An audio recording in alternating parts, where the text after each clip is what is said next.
Welcome! I am Brian Lee Durfee, author of The Forgetting Moon, The Blackest Heart, and The Lonesome Crown, all published by Simon & Schuster Saga Press. Today we're going to be reviewing Oathbringer.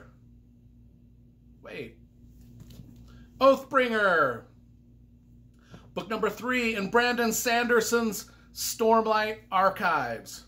As you know, if you've been following my channel, I not only buy the paperback versions of everything, buy the hardcovers, paperbacks, hardcovers, paperback. I mean, I got the whole set. Not only that, but I listen to them on audible.com too. I buy 3 versions of every book. I think all book lovers should be like me. Buy 3 versions of every book. Paperback, ebook, hardcover, Audible. That's 4. I'm not a math major. Just buy books, especially mine. And Brandon's too, they're awesome. Also, if you've been following my reviews, you know that I get all my books signed. That's right.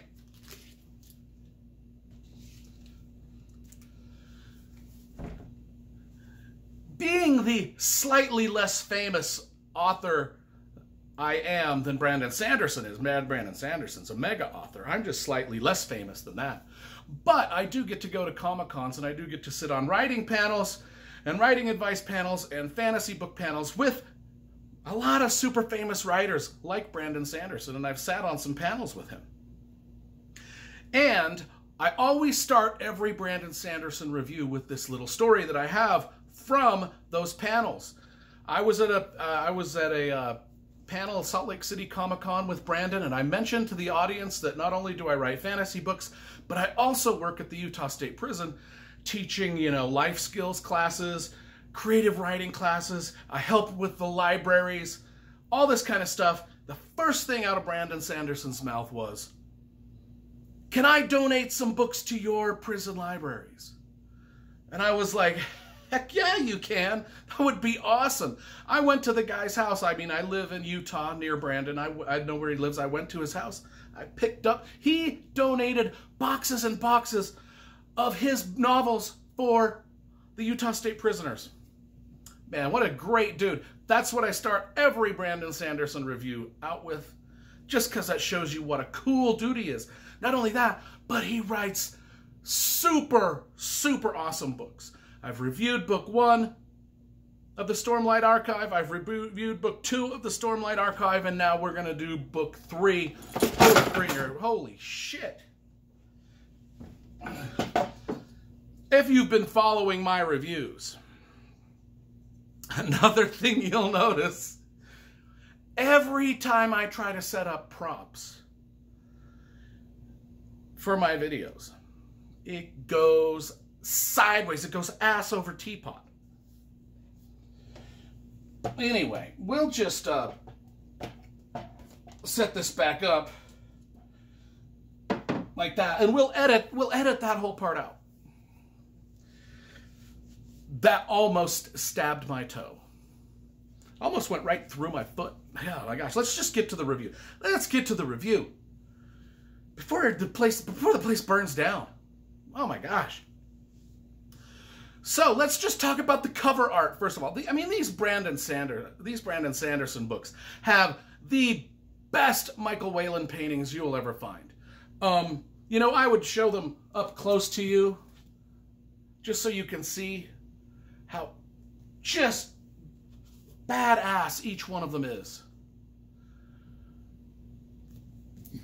And if you're a book collector, these books have just got some of the best artwork. That's the first thing about collecting these Brandon Sanderson books, is just the amount of artwork and detail that goes into these things. If you're not already collecting these things, man, you gotta get them, because they are just fantastic. They belong in every fantasy collector's collection. They just do. Just for the artwork alone and just how magnificent the books are on the shelf.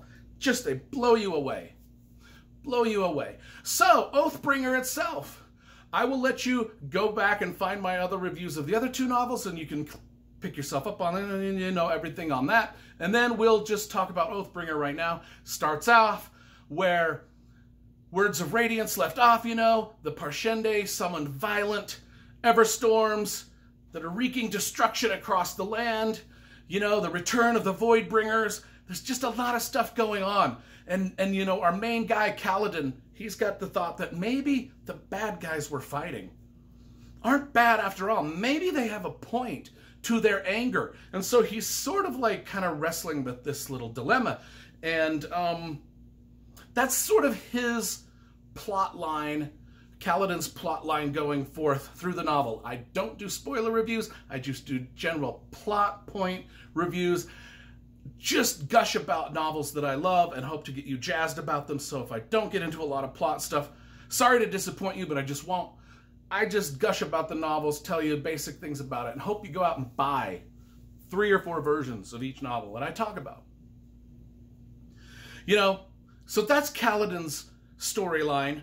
You know, then we've got Shallan, who's in the town of the city of, I have a hard time pronouncing some of these things. I think it's Irithiru.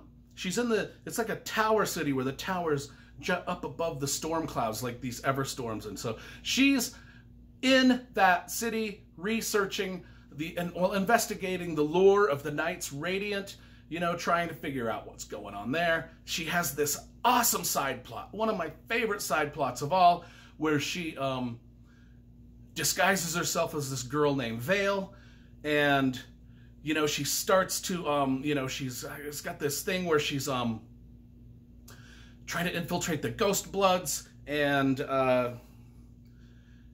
she starts acting strange. Like, I mean, she's got her Shallan, and then she's got Vale, the 2 different personalities, and she starts to develop sort of double personalities, which I really thought was kind of cool. I really like that part of the story.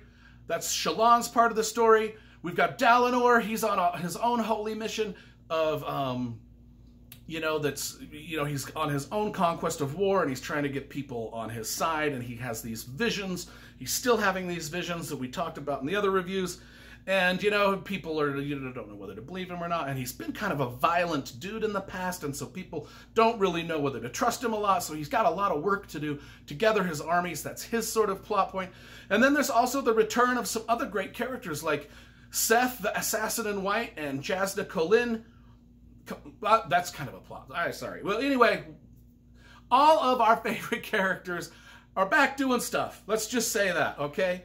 You know, one of the things, let's talk about a few things that that I was kind of like, okay, I think, let's just be straight. The Stormlight Archives and Brandon Sanderson is the future of fantasy. His stuff is magnificent, great writing, smashing, brilliant world building. You can't deny any of this. One of the things that it's getting a really very comic booky to me now. These things like very Avengers, very like almost space opera-y Avengers, Iron Man, stuff like that. And in the sense that in the Words of Radiance, you know, we were introduced to this thing called Windrunners, where people can actually fly, like Superman, literally like Superman, Iron Man, Batman, flying around, you know, just kind of like comic book sort of stuff, which sometimes takes me out of the story. So that's one of the not criticisms, but just things that I'm like, okay, yeah, he does, Brandon Sanderson, with his magic systems. He describes them fantastically, and I love his magic systems. I even love the Windrunner magic system because it's kind of based off of some scientific realities, right? But whenever the characters just start flying, I just can't stop picturing the old Superman movies where you can see the dude laying on a table with the green screen and their cape going, and he's just like, that's my problem, though. That's just a problem with me. That's just a problem with me. I'd rather the characters just get on horseback and adventure across the fantasy realm on horseback or something, or rather than fly like Superman back and forth. And then we've got the Oath Gates, which, the Oath Gates are, you know, gosh, another thing that just seems like it's turning into sci-fi to me, which I think with the Oath Gates, I dig it, because I dig this angle, because I actually think the Oath Gates, and I could be way off, I think the Oath Gates are connected to the rest of the Cosmere. If you're a Brandon Sanderson fan, you know that all of his books, whether it's the Stormlight Archives or Mistborn or anything else that he's written, all tie together in this big universe called the Cosmere, kind of like how Stephen King's books all sort of tie into the Dark Tower stuff, you know. Brandon Sanderson's got this Cosmere of all these different planets where all of his different things take place on. So it is kind of science fiction. We're kind of reading science fiction anyway. And I think these Oath Gates are science fiction portals. I mean, I think things gonna come out of, I think like the Stargate. I think starships are gonna eventually start coming out of these things, which would be cool to me, you know. And I would have no problem with it. I don't know where he's going. I could be way off. In fact, I probably am way off. But I love the Oath Gates because they're very mysterious. Don't know what's in them. Don't know. I mean, they're not mentioned a whole heck of a lot. But my gosh, let's just wrap our heads. For those of us who've read this already, let's just wrap our head, especially if we're writers. Let's wrap our head around the massive amounts of world building that Brandon Sanderson has done here with these 3 books. And I've reread them all in preparation for the new book to come out. Book number 4 is coming out in about a month, and I can't wait to get it. So I've been rereading these things like a madman over the summer to refamiliarize myself with everything. And I'm telling you, man, the world building is absolutely 10 out of 10. It is stunning. I know this because I have written books myself that people have compared my world building to people like George R.R. Martin and Stephen Erickson. So I know what it's like to create a fantasy world that's appreciated by people. I'm telling you, as a writer myself, I appreciate what Brandon Sanderson has done because it's freaking awesome. Freaking very awesome.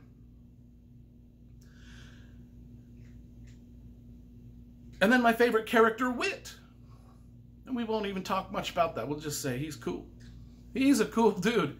Which again, takes me back into the whole Cosmere thing where I'm like, man, this just what Brandon Sanderson has accomplished. It's just mind-boggling. Mind-boggling. Gotta give props to the guy. Not only for being a nice dude and donating so many books to my prison libraries, but also for just being a fantastic writer and writing books that millions and millions of people love, including myself. And so I give Oathbringer, every version of Oathbringer, paperback, hardcover, Audible, they all get 10 out of 10. You can't do fantasy better than this, folks.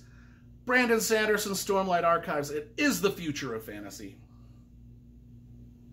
And that's all I got to say about it. I will be back in a month with my review of book number 4. So wait for that.